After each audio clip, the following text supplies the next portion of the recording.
Hello सुबह guys, कैसे हो आप सब। मेरा नाम है सितीश, मेरी एज है 22। सो गाइस, रिसेंटली मैंने अभी एक एसएससी सीपीओ मेंस का पेपर दिया। पेपर का लेवल क्या था और पेपर में कौन सा पार्ट टफ था, कौन सा पार्ट ठीक है मॉडरेट था, उन सब के बारे में। तो गाइस मैं स्टार्ट करूँगा सबसे पहले तो कि सीपीओ एसएससी सीपीओ मेंस या एसएससी सीपीओ मेरी लाइफ की सबसे पहली एग्ज़ाम है जिसको मैंने पहले अटेम्प्ट में ही क्वालिफाई किया प्रीलिम्स, देन फिज़िकल आया, फिज़िकल क्वालिफाई किया, देन अब मेंस की बारी है।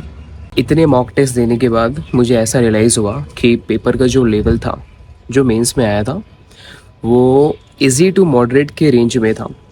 हाँ, कुछ पार्ट मैं कह सकता हूँ कि वो बहुत इजी थे, लाइक वोकैब सारा का सारा पीवाईक्यू बेस्ड ही था। जो भी आपने देखा होगा, एंटो सिनोनियम्स एंड एडियम फ्रेजेस आए थे। टफ मुझे ये लगा, टफ नहीं कह सकते हो, मोर देन मॉडरेट था PQRS। अब उसमें हो क्या रहा है पता है लोगों को, PQRS इतना हार्ड इसलिए लग रहा है कि वो सब कुछ नया था। आपको पता होगा भाई, PQRS रिपीट नहीं होता जल्दी, वो आपको हर एग्ज़ाम में नए नए मिलेंगे। तो लोगों का ना कॉन्फिडेंस नहीं होता है कि भाई जो हमने टिक किया है आंसर वो एकदम 100% सही होने वाला है। लोगों को बहुत लोगों ने तुक्का मारा है, मैंने खुद इवन श्योर था नहीं मैं कि ऑप्शन नंबर ए, मतलब बहुत कन्फ्यूज़न था मुझे दो ऑप्शंस के बीच में कि ये हो सकता है या ये हो सकता है। तो वही था उसके अंदर, कॉन्फिडेंस लेवल नहीं था PQRS में कि जो हमने टिक किया है वो सही होगा। तो लाइक मेरे हिसाब से यही एक रीज़न है सबको PQRS टफ लग रहा है या मॉडरेट लग रहा है। सेकंड पार्ट आते हैं रीडिंग कॉम्प्रिहेंशन पे। मुझे लगा ना क्लोज टेस्ट ईजी था। एक क्लोज टेस्ट PYQ बेस्ड ही था, ऑर्गेनिक फार्मिंग वाला। वो आप लोगों ने ज़रूर टेक्स्ट बुक के मॉक में दिया होगा वो सेम चीज़ को। शायद एक दो क्लोज टेस्ट 1 to 10 10 मार्क वाले थे और दो या तीन क्लोज टेस्ट 5 मार्क वाले थे।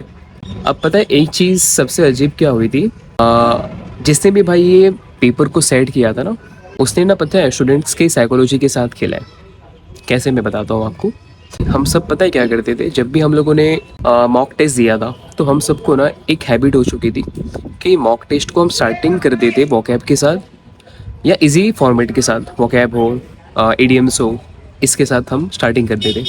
अब इसमें क्या हुआ पता है, जैसे हम लोगों ने टेस्ट को स्टार्ट किया, सबके सामने एक लंबा सा क्लोज टेस्ट आ गया था। अब हुआ यूँ पता है, लंबी चीज़ देख के ना, लाइक जो चीज़ लेंदी होती है वो चीज़ देखने के बाद ना हमारा थोड़ा सा माइंड परप्लेक्स कर जाता है। वो एक सीधी सी बात है भाई, एक साइकोलॉजी होती है ह्यूमन की।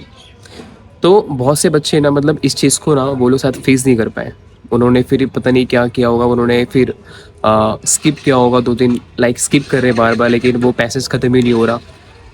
अब हुआ क्या पता है, क्लोज टेस्ट के जो भी 35-40 क्वेश्चन थे उसके जस्ट बाद उन्होंने कॉम्प्रिहेंशन को रख दिया था। मुझे लग रहा है कि भाई बहुत बच्चों का जो भी 2.5 से 3 मिनट होगा वो इस चीज़ पे ही चला गया होगा कि उनको स्टार्टिंग कहाँ से करनी है। लेकिन मैंने इस चीज़ को तुरंत ही देख लिया था कि like first question cloze test था और फिर मैंने मुझे अभी भी याद है कि मैंने ना 51 क्वेश्चन पे क्लिक किया था तो वहाँ पे मुझे कॉम्प्रिहेंशन दिखा था। तो मुझे एक चीज़ तो पता चल गई थी कि स्टार्टिंग में ही इन्होंने रीडिंग कॉम्प्रिहेंशन को रखा है और CT को रखा है। तो मैंने पहला CT सॉल्व किया।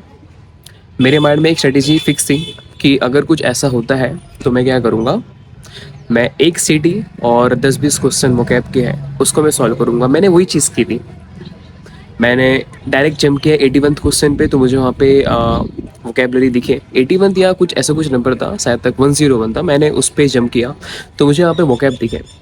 वोकैब जैसे मैंने स्टार्ट किया करना तो वोकैब मेरे से सबके सब वोकैब बन रहे थे, क्योंकि वोकैब आपको मैंने बताया बहुत इजी क्वेश्चन वहाँ पे पूछे गए थे।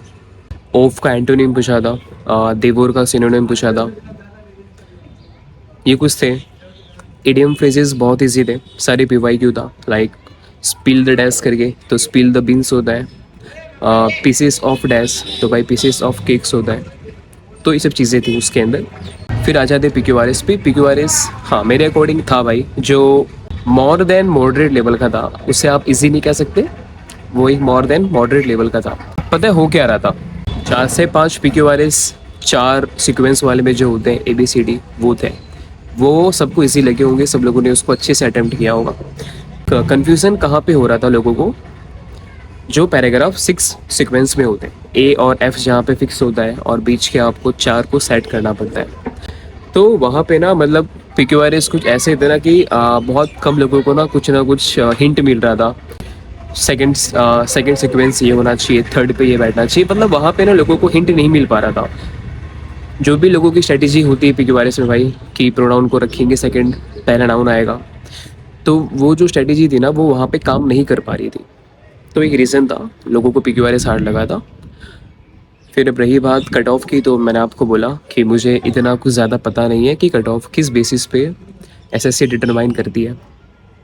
लेकिन इतना मैं कह सकता हूँ कि अगर आपके मार्क्स Tier 1 Tier 2 के मिला के 290 प्लस होते हैं तो आपको एक ना एक पोस्ट मिलने ही वाली है। फिर भले वो CRPF हो, फिर भले वो SSB हो, ठीक। और तो गाइस वही था इसके अंदर, और तो क्या ही। सो गाइस होप सो मेरे मार्क्स अच्छे हैं और हम मिलेंगे ज़रूर ट्रेडिंग में, ठीक है। पीस।